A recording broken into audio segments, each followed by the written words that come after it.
I guess Mam was called Rose because, well, she was 11 out of 12 children.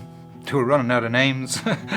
Mam absolutely loved her garden and was basically at her happiest when, I think most people are probably at their happiest when they're in a garden. Mam died 2014, and later that year I made my first batch of gin.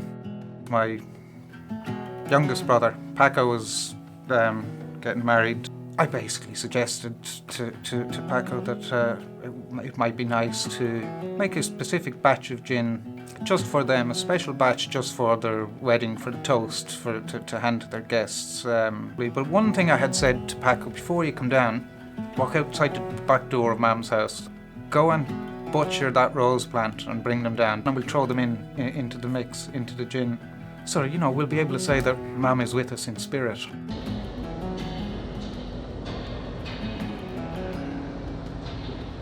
What's the best way that we're going to be able to do this now to really capture these wonderful fresh flavours? Will we put the roses into the pot?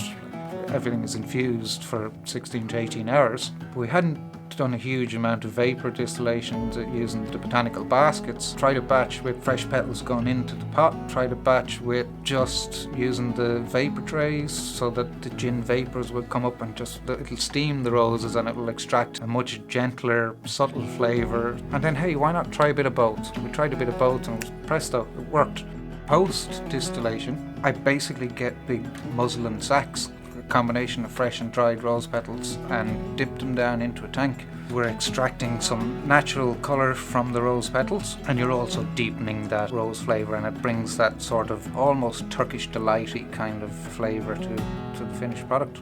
My little sister continues to cultivate the roses from the gardens at home and provides me with a constant supply of fresh roses to bring that fresh Mammy's Garden rose flavour into every single batch of rose gin that's made by Glendalough. Has got roses from Mammy's Garden in it.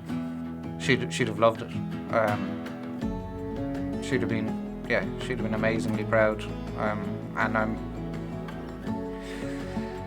I guess I'm happy to be able to produce something that I suppose still helps us to connect with Mam, and we call it Mam's Gin at home. She'd love it. She'd be so proud.